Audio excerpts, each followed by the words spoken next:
At 19, Albert Birdie Fletcher signed his name. By 21, he was already someone else entirely. When Birdie enlisted in Liverpool, everything happened fast. Too fast to stop and think. A brief medical check, a glance at his teeth, a tap on the chest.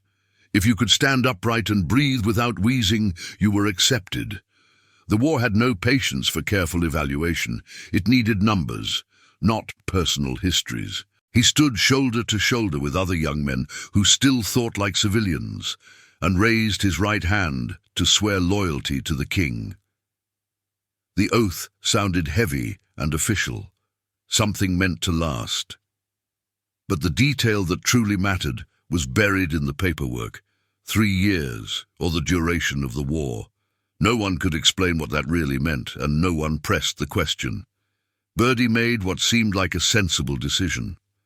He avoided the Navy, not wanting to be sealed inside a steel vessel on the open ocean with nowhere to go.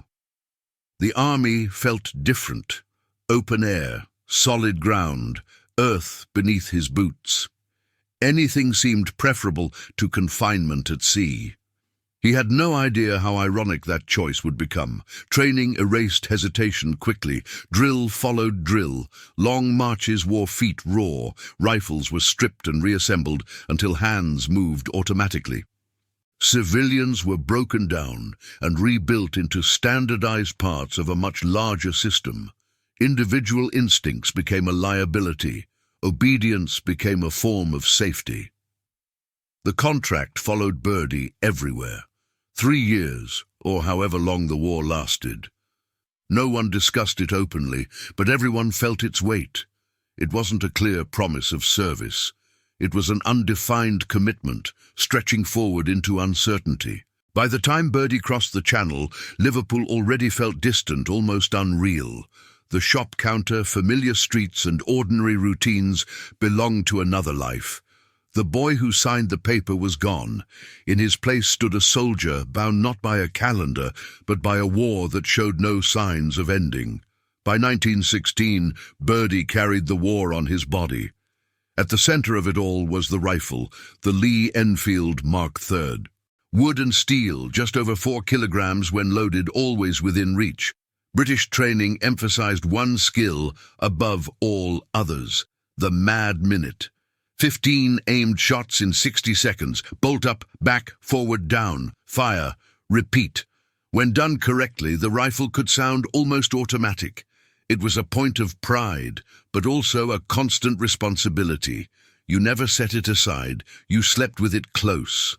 You cleaned it whenever you could, because a malfunction at the wrong moment could be fatal. The webbing cut into his shoulders as the hours passed. Ammunition pouches pulled downward, water bottle, entrenching tool, rations, bayonet. Every item added weight, and every ounce mattered once the ground turned to mud. Nothing was optional. If something was lost, it might not be replaced. Around his lower legs were puttees, long strips of cloth wrapped tightly from ankle to knee. They were meant to keep mud out of boots and support the calves, but they were almost always damp. Wet fabric rubbed skin raw. Soldiers learned to re-wrap them constantly because moisture led to infection, and infection led to trench foot. Trench foot was a constant threat. Cold, soaked boots, numbness creeping upward, men lost toes, sometimes more. The solution was simple in theory, keep dry, but nearly impossible in the trenches. On his head sat the Brodie helmet. Thin, steel, better than cloth, but far from invincible. It stopped fragments, not chance. Hanging on his chest at all times was the gas mask, always visible, always present. A reminder that danger might arrive without sound, carried by the air itself. Birdie didn't just carry equipment. He carried weight, steel, vigilance, and unease, and there was never a moment when it fully left him. The trench was not a single line. It was a system. The front-line fire trench lay closest to the enemy, a jagged cut in the earth. Behind it came the support trench, then the reserve trench, all linked by narrow communication trenches that twisted through the mud. On maps, the layout looked orderly. On the ground, it felt unstable and constantly on the edge of collapse. British trenches were built with the idea that they were temporary. That assumption shaped everything and undermined it. Drainage was poor, walls gave way. Water collected everywhere. After heavy rain, sections filled until movement became exhausting. Mud controlled daily life. It clung to boots, resisted every step, forced men to lean forward just to move. Slipping was common. Falling meant effort, sometimes help to stand again. The ground offered no sympathy. The smell was constant and impossible to ignore. Wet wool, rotting sandbags, latrines pushed beyond their limits. Beneath it all lingered a heavier odor that never fully faded. After shelling, the earth sometimes revealed what had been buried. Men learned not to dwell on it because dwelling led nowhere useful. Rats thrived in the trenches, large, bold, and everywhere. They moved freely even over sleeping men.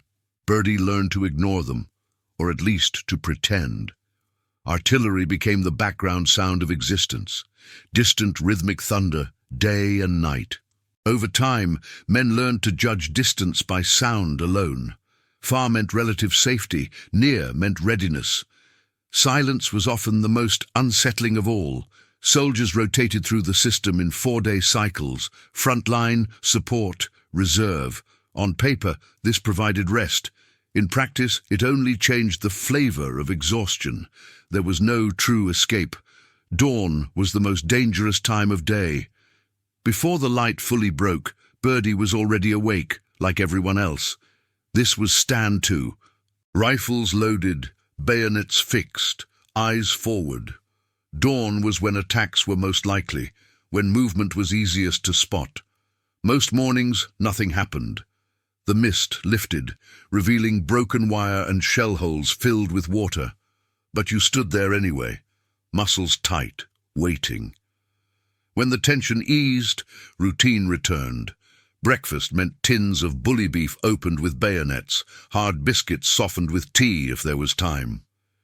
You ate because you had to. Maintenance followed. Duckboards were adjusted, sandbags patched, rifles inspected. The sergeant checked bolts and barrels carefully. Fatigue did not excuse failure. A rifle had to work. Then came the waiting, long hours of inactivity, broken only by distant sound. Men smoked when allowed, talked little and thought too much. This was the paradox of trench warfare. Endless boredom, punctuated by moments of fear. Birdie wrote letters when he could, short, careful ones.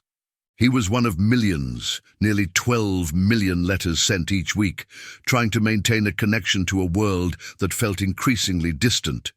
The Somme never fully left him. July 1st, 1916. The advance. The brief belief that the bombardment had done its work. Then the machine guns began, steady, relentless. Lines dissolved. Orders vanished into noise. Birdie moved forward because stopping wasn't an option. He remembered stumbling, the shock of being hit by shrapnel. Not pain at first, just confusion. A quick dressing. No long evacuation. Days later, he was back. Many were not. That awareness stayed with him. Survival felt arbitrary. Loss accumulated faster than it could be processed. Gas heightened everything. Any unfamiliar smell triggered alarm. Any drifting cloud sent hands to masks. Even small disturbances could bring sudden alertness. Tension lived permanently just beneath the surface. Night offered no relief. Stand to happened again at dusk. Darkness was when patrols moved, when wire needed repair. Birdie crawled forward carefully, tools wrapped to keep them silent.